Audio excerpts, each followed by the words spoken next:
Welcome, everyone. My name is Stein, and I'm the host of the StreetSmart Wisdom Podcast. And most recently, we started Wisdom Feed and Wisdom Feed Plus, a wellness and mindfulness community. And our tagline, which is very appropriate for this great session, is taking ancient ideas down to street level. Today, I'd like to welcome Dr. Akil Palanisamy, MD. He's an integrative medicine physician and author of Paleo Vedic Diet, a complete program to burn fat, increase energy, and reverse disease. That's his previous book. He blends his Western medical training with functional medicine and Ayurveda, the traditional medicine of India. Today, we celebrate the launch of his new book, The T.I.G.E.R Protocol. Welcome, Dr. Akil. Thank you so much, Steve, for having me on. Excellent, excellent. So we worked together, I guess it was beginning of the pandemic, Yes.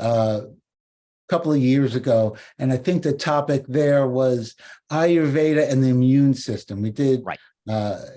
And so I skimmed the book. I didn't get a chance to read it all, but so your new book, The T.I.G.E.R Protocol, addresses immune disease, and is COVID in that category? Just because I'm a lay person, I don't really know. Oh, yes, absolutely. Yeah, great question. So I do think COVID is very relevant. Just stepping back in my research for this book, when I read, thousands of research studies and found that these 5 root causes that are the acronym T.I.G.E.R, they impact not just your immune system, but also risk of obesity, risk of diabetes, risk of heart disease, which is still the biggest killer of people worldwide. So all these chronic diseases, I feel, are potentially addressable, both prevention and treatment by addressing these 5 steps. And then with COVID, unfortunately, like most viruses, COVID-19 is associated with increased autoimmune kind of effects in the immune system. And so I think that might have a kindling effect on this autoimmune epidemic in the next few years, unfortunately. Got it. So would you say, is it a pandemic, an epidemic, or a wave? The name of our summit series, and we're going to bring it back, and we'll invite you, Surfing the Tsunami of Change. Yes. Well, I think the tsunami of change affects the mind, body, and the spirit. Mm-hmm. So, and I know you're an MD, you're an Ayurvedic teacher and practitioner, and you're also functional medicine. So how do those things work in concert? Oh, yeah. Great question. So Ayurveda is the traditional medicine of India. That's, 3,000 years old and has stood the test of time.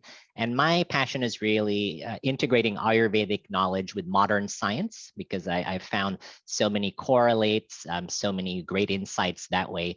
And then functional medicine is a branch of holistic medicine that looks to optimize the function of different organ systems, like the gut microbiome, like your detox systems, and so forth. So it's actually, functional medicine also believes that the gut is the foundation for all health, just like Ayurveda. So I love drawing those parallels between the different modalities. Right. And so I'm just broad question. Yeah. The autoimmune surge, I don't know if it's a surge, but it's like a tsunami. It's yes, probably a surge, because especially after, I have a question for you, and we'll get into your book specifically, but it seems like, I'm a big believer in anecdotal, and I'm a huge believer in science. But, so I've been recording wellness. I recorded Dr. Vasant Lad 30 years ago. Yeah. I recorded Joseph Campbell. I recorded Linus Pauling like 100 years ago. So it's so interesting, because over the arc of time, you hear from people, this person got sick, and people from different walks of life have similar experiences. and they died or they didn't die, or here's the traditional way of teaching of addressing it. Here's the whole. I've always been holistic oriented, Yes. and so now I see, and all that stuff was fringe, and now it's much more mainstream, holistic functional medicine. And you're an MD, which I love. You have all the science to back it up.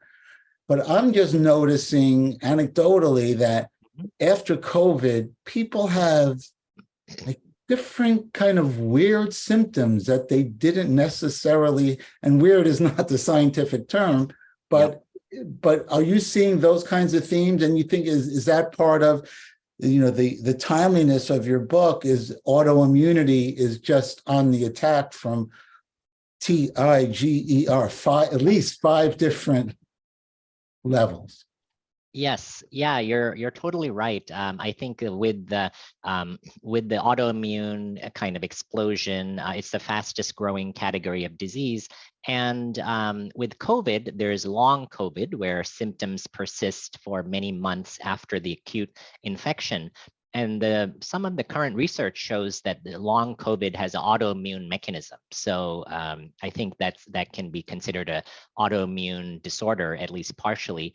And then COVID itself, there's been case reports of other autoimmune diseases triggered by the virus. So I think that it's more important than ever that we look at addressing these kind of drivers of immune dysfunction, like the toxins, the infections, the gut, eating right, and resting properly. Right. So, okay. So maybe we should go through it. So if you haven't seen T.I.G.E.R, it's an acronym. Is that the right term? Yeah, exactly. And so what's the T stand for? Yeah, so the T is toxins, and by that we're not talking about obvious toxins like smoking or alcohol, but it's more low-grade chronic exposure to environmental pollutants, like in tiny quantities in our food, water, air, and then over time that has a negative effect on your immune system. And so I always like to use food to counteract whatever we can. And so with toxins, one of the best foods to help your body with its normal detox pathways is the beet greens, which is the leafy tops of the beetroot. That's the richest source of something called betaine, which is very good for your liver, and which is the main detox organ. And so often, people throw away the tops when they get beets, but if you can find them with the greens attached and cook both, you actually get a lot more benefit. Now, it seems like a no-brainer question, but when you're talking about toxins, is organic better?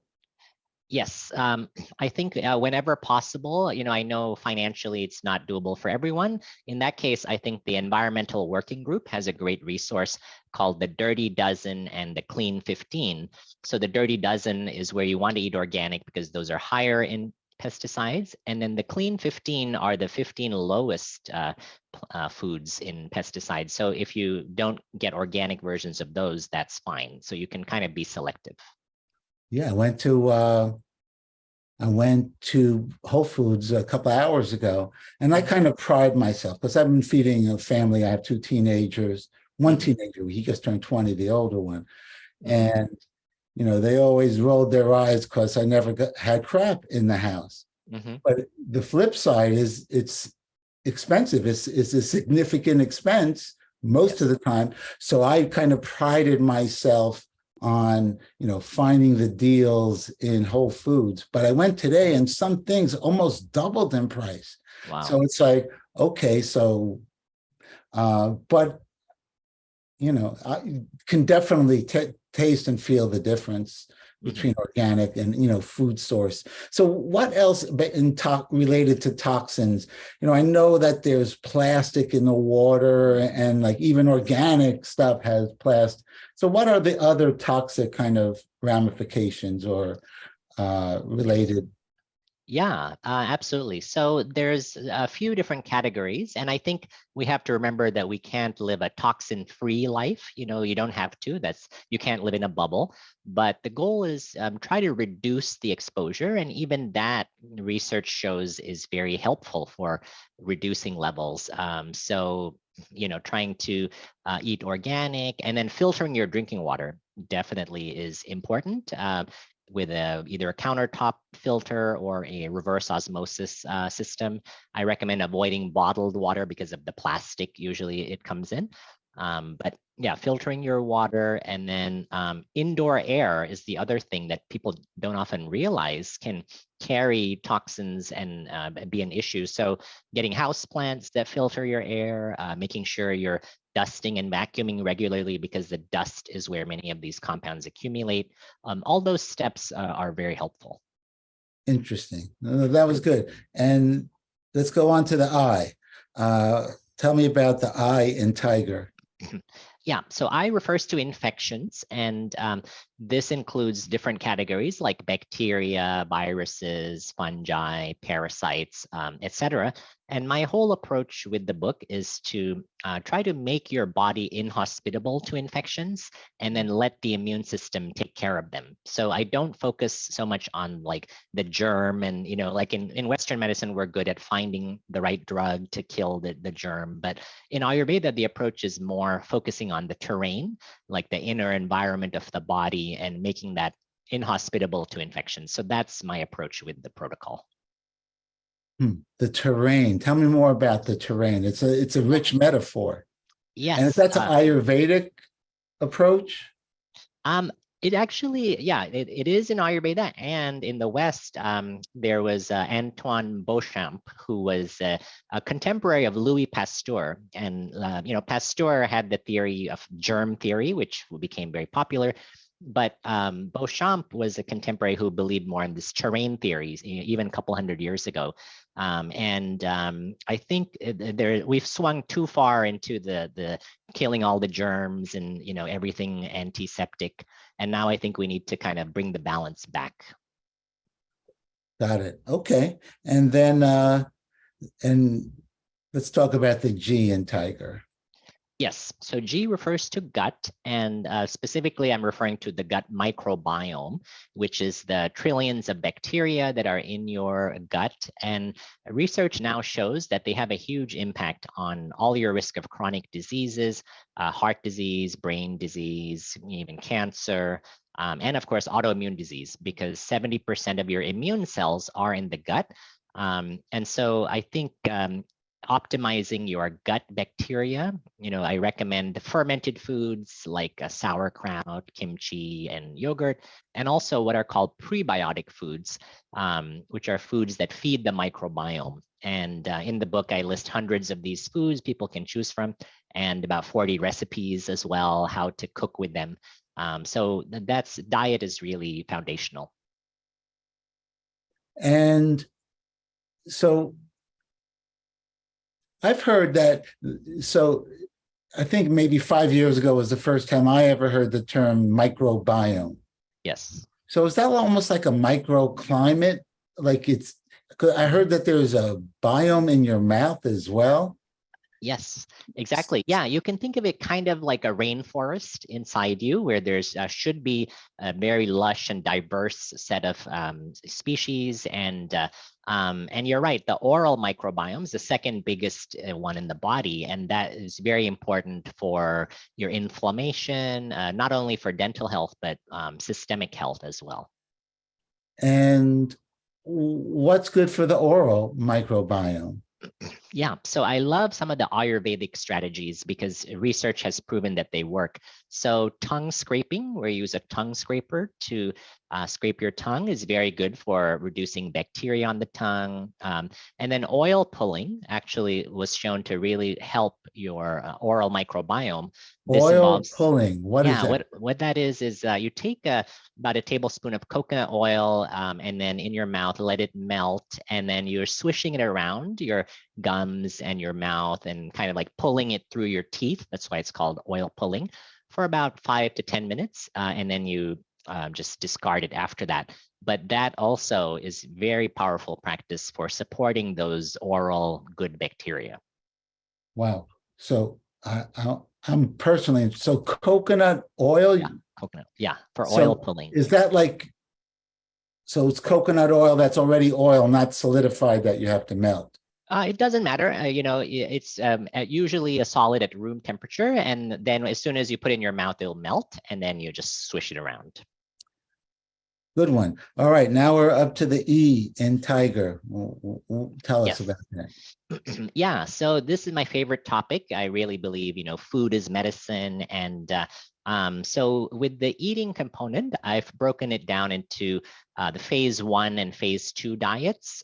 So the phase 1 diet is more of an elimination diet where you're taking out potentially inflammatory foods like gluten, dairy, alcohol, sugar, a few things. But that's short term. And then in the long term, I talk about how to do reintroductions, like bringing back the foods you've eliminated and then expanding the diversity of the diet.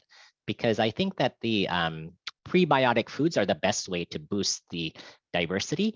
And I go through by the different categories of prebiotics. There are some which contain polyphenols. There are other inulin-rich foods, which are very powerful. There's resistant starch, like with 3 different types of resistant starch.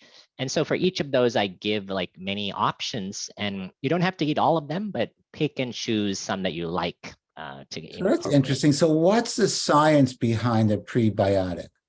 Yeah, so research shows that prebiotic foods actually is a reliable way to shift the microbiome in a long-term basis, because with probiotic supplements, like if you take a capsule of a probiotic, it's actually short-term. Usually 2 weeks after you finish taking the probiotic, it's out of your system. It doesn't really kind of take hold in the GI tract. So a more sustainable way to make changes in the microbiome is with these prebiotic foods. And what's one of them? So clove powder is actually the richest source of polyphenols. So that is a great option. Green tea, excellent as well. And then among nuts and seeds, you might be surprised, but chestnuts are some of the best prebiotic foods and nuts. So that's a really good option, not just for the holidays. Okay, and take one more second. Let's break it down. What does prebiotic mean? Yeah. So pre refers to before, and biotic refers to the bacteria. So it's a basically plant compound, like a fiber in the certain fruit or vegetable that feeds the good bacteria. So just like we have to eat, our bacteria have to eat too. So you have to feed them the right things to really cultivate this healthy community. Healthy community. Again, it's diversity, it's community. I love it. Okay, we're down to the R in T.I.G.E.R. Tell us about that. So absolutely, yeah. So R encompasses rest, which includes good sleep. That's important, and many of us don't get enough sleep. And then also addressing stress and through the mind-body connection. And I'm a big fan of meditation. Research now shows that it actually helps you grow your brain.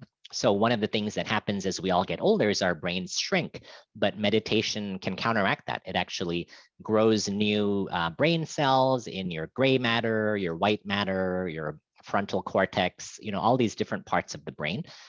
But if meditation is not for you, then equally good are other approaches like prayer, gratitude practices, journaling, forgiveness practices, yoga or Tai Chi, connecting with nature. You just have to find one technique that works for you so you can do it regularly. All right. Quick question. Telomeres. I know telomeres have been shown to get longer. Is that gray matter, or what's the other? Gray matter? White matter. Or white matter. Where does that live, telomeres? Or do you know? They're actually in both because that's one of the things that is, as we age, we also lose those telomeres, and they're found in both, kind of throughout the brain. Got it. All right. Wow. So that was a good run through. And I know we have Maria Tabone here, who's an Ayurvedic teacher, functional medicine person, clinical aromatherapist, and she's working. We're really happy to have her in Wisdom Feed Plus, our new kind of community that we're building. So I think she has a couple of questions for you too. Okay, great. Thanks, Steve. Dr. Akil, I just want to say that I enjoyed your first book, and I'm looking forward to finishing the second one, and also that you're combining the Ayurvedic wisdom with functional medicine and even research. I know you had mentioned from the blue zones, along with your own personal experience and experience with your patients. I did a question on, given that Ayurvedic is basically mostly vegetarian. Yes. Do you ever recommend that people incorporate any kind of meat protein into their diet? Oh, great question. Yeah, so Ayurveda actually breaks it down by body type because there's 3 major body types, Vata, Pitta, and Kapha. And then it's always individualized, and that's the strength of Ayurveda. So for some body types, they do great on vegan or vegetarian diets. And then others, especially if there's a lot of Vata, benefit from some animal protein. So it's all dependent on the individual. Great, thank you. And can you just talk a little bit about the relationship between gut health and autoimmune disease? Oh, yes. Yeah, that's a great question, Maria. So basically with gut health, we know that not only the microbiome, which we talked about, but this other condition called leaky gut syndrome, so is really associated with autoimmunity at the earliest stage. So we have to remember autoimmune disease develops slowly over 10, 20, even 30 years. And so intervening at the earliest stages, usually which is leaky gut, can help with preventing the progression of autoimmunity. And really intervening in the gut is the way to do that. That's great. Excellent, excellent. I know we're in a little bit of a time situation here. So one of the things we like to do is to offer people something tangible they can try. So is there anything in general or in line with the T.I.G.E.R protocol that someone could do that they might actually see some, that you think is the most helpful? Oh, absolutely. Let me mention the benefits of sweating, because I think this is a great way to detoxify. And whether you're sweating through exercise or hot bath or a sauna, there's equal benefit. And research shows that actually sweating is a very good way to excrete toxins. They actually come out through your sweat. And then this is something which is, relatively inexpensive. And even if you don't have a gym membership with a sauna, you can make, like there are versions that you can have at home that are portable. But I think sweating is really powerful. Plus, it reduces the risk of heart disease and promotes longevity. So I'm a big fan of using sweating.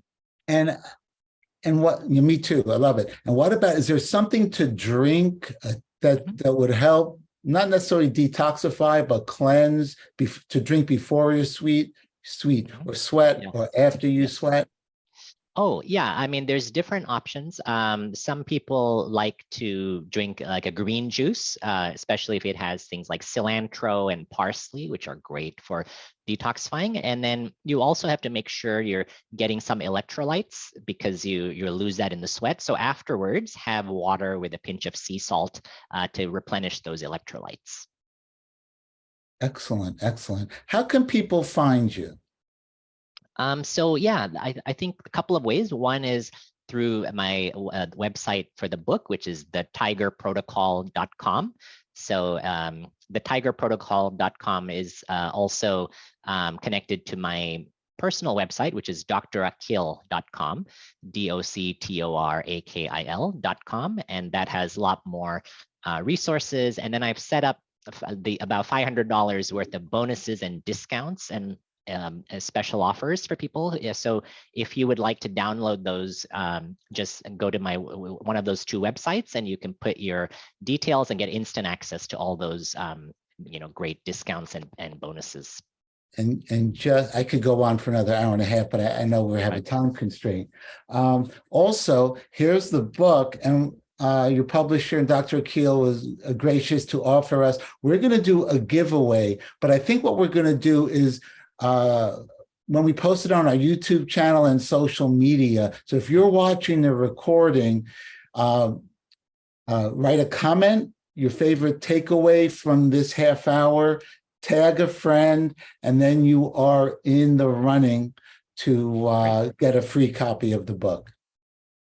Oh, perfect. Yeah, that's a great idea. And yeah, I think, that's really my passion, is to kind of raise awareness about autoimmune disease, and especially about holistic approaches, because it's something that is so under acknowledged. And I think it's really empowering for people to get these practical tips. Right, practical, science-based. And I tell a lot of people, and if you try this, there's no side effects. Almost everything has no side effects because it's natural, Exactly. Yeah. And they may work slower because it's not like you're taking a drug or a pharmaceutical, but the benefits are more long lasting because you're really working at the deeper level, like the root cause level. Great. So I think you have to get going. So I'm going to sign us off. And Dr. Akil, thank you so much for joining us. Maria, it was great having you here as well. Thank you, the book is the T.I.G.E.R Protocol. I can't wait to read my copy, and we'll be all sharing it. So if you're watching the recording, put a comment, what you learned from this, tag someone, and share the post for a chance to win the book. And it was a win for me because I learned a lot. We had a short amount of time, but I think we were pretty effective in getting the essence or good teaser for the book. So best of luck with the book. And it's been 2.5 years since we've seen you. So hopefully it'll be sooner before we have you on with the Wisdom Feed, before we have you again. Yes. Yeah. Thank you so much, Steve. I really enjoyed our conversation today. Yeah, that was helpful. And there's a few good takeaways. And I'm going to sign us off because I know you have to go. Okay. Thank you so much. Thank you. Yeah. All right. Thanks.